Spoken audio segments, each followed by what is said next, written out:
liham ngayong gabing ito. Right? Pasensya na po at ako ay nasa second half na dahil dala po ng ating hanap buhay. Kaya ngayon lang po tayo nakahabol. Ayan po. Unahin yung hanap buhay bago ang lahat. Yun na nga eh. Kunahin mo ng trabaho no? Oo. Kumusta naman ang maghapon mo, partner? Busy as usual.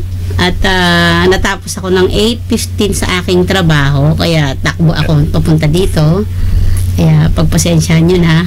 Okay lang po, yun ang mahalaga ay nandito ka at of course kompleto tayo.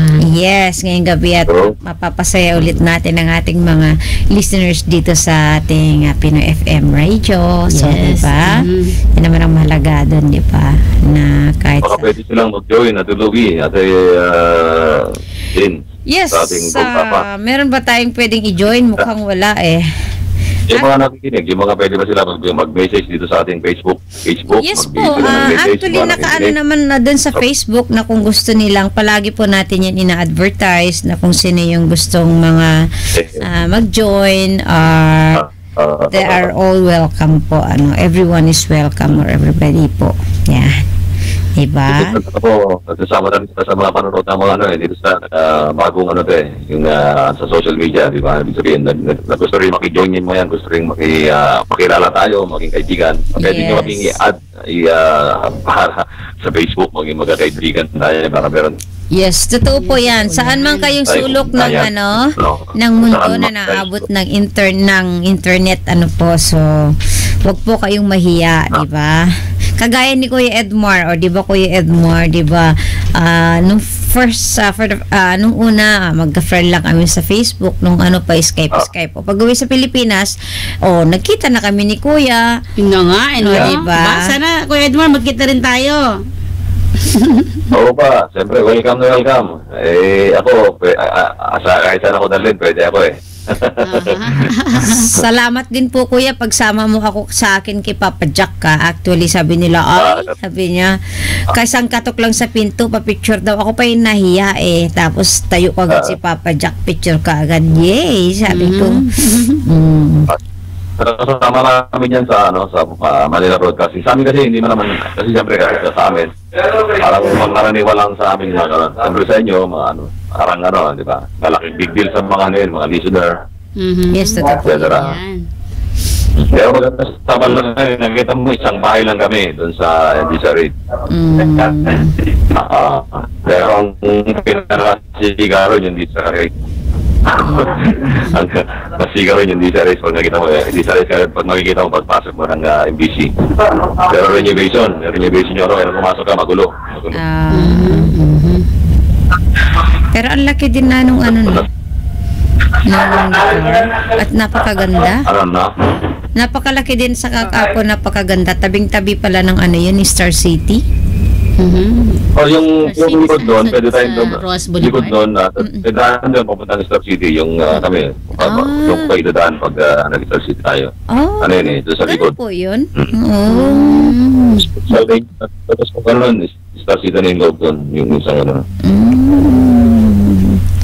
Hindi lang kita na kasi nagkataon na linggo, dumating ka Sabado. Hindi masyadong yung marami tao, relax lang pag araw. Lalo. Pero pagdating ng punta ka ng mga Monday hanggang Friday, talagang halos hindi maganda o gagawin mga tao sa loob. Sa makikita talagang sikat na taga-Tisa Reid, mga kilalang artista. Ito lang kami kapisaling pusa lang kami, hindi naman kami sikat. Actually, nakapasok na ako once sa Star City, I think 2-3 years ago. Pero nagbantay lang ako dahil yung aking anak ay ayaw pong takot. So yun. Pero mabigat din sa bulsa pag 10 yung kasama mo, wala na. Tapos pang merienda pa. Ano yun? Lahat Sagutin ko ng ticket ninyo. Para yung yung pangkain na lang ang problemahin. Wow! Ayan naka-on-air tayo. Kasi ate, I think yung ride all you can is 450 ba o 500? Wow! Bigat din Ang isang tao. Walang problema, may mga ticket ako rito na Ayan, nakareserva. oh. Oh, Wag lang yung okay. rapat sa ano. Yung kasi merong ano kasi pick ano yan eh. Yung kunyari December 25 hindi pwedeng gagamitin yan kasi ang daming tao. Mas maganda after ng ano, may nakalagay ito na date. Sa bagay, mas maganda yung ganun para i-ride mo lahat yun, oo. Sabi yan ang nare-regalo ko dun sa mga kaibigan ko. Kung pamilya natin, nag-Easter City ko sila, pinag-Easter City ko sila, nilibigyan ko sila ng ticket. Ayan. Diba? Maganda yan, ha? Kailan lang binigyan ko nga rito yung isang kasama ko sa Bomberaso eh. Yung kaibigan ko. Ayan, Ate Louie, ha. Apahingi din ako, Kuya Edmar. Kayo mo ng dalawa. Sir, madali lang lang. Basta pumunta kayo dito at magkita-kita tayo ulit. Maganda sana yung mahaba-habang oras yung ating pagkukentuhan. Kapag, hindi kasi, anyway naman si Ate Tina naman, sa pagbalik niya na ng after New Year, at saka lang tayo magkakaroon ng time kasi darating siya ng 25 and then babiyahe kami ng 26 papuntang Bicol. So, opo, pero mahaba yun. 12 oras yata ang biyahe rin sa Bicol. 12 po. Opo, after, 12. Kasi umalis kami 12. ng alas 6 and then dumating kami doon ng 4:30 yata. 4:30. Sa mismong ano. So, ilang oras yun? Mahaba yung oras. Yung bubunay nun. Kung hindi ka sanay sa pag-upo sa bus, eh, medyo makakawit yung likuran mo at saka yung pet mo. Actually, nung papunta kami ni Ate Tina, siguro medyo excited kami kaya hindi wala kami naramdaman. Talaga naman, pag galing sa ibang bansa, talaga excited. Hindi Ako rin, po, miss ko hindi- naman, uwi hindi doon sa amin, dami nag-iaya. Kaya lang walang time yung doon sa amin sa Ilocos Ilocos Hindi po kasi actually, Kuya Edmar, first time namin ni Tinang pumunta doon. As in, wala kaming alam kung saan kami bababa. Basta sumakay kami ng bus, sabi namin sa drive sa conductor, ibaba mo kami sa ganitong bayan. Okay. Madali na lang. Ako nakakarating na ako dyan sa Bicol, pero paano lang. Nung mga, pag nag-cover kami ng mga malalaking mga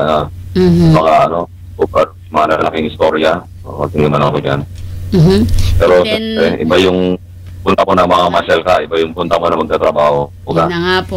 Mas relax yung ano eh. No, tapos kada magbababa, mag-i-stop ang bus, bababa kami para makiusyoso kami roon sa mga Kain ka. kain, tapos punta sa CR. So, excited kami. Sige, tingnan natin kung anong lugar to. Ganyan. Pero parang maganda rin sana bumiyahe tayo ng araw. Kasi talagang hindi tayo nakita yung lugar dinaanan natin. Kasi puro gabi ang biyahe namin last time. Then pabalik namin, gabi pa din. Kaya, hopefully. Masarap mag-travel. Ako, yan ang gusto ko sa buhay ko, yung pagka-travel. Pero sa sitwasyon ko ngayon, nahihirap.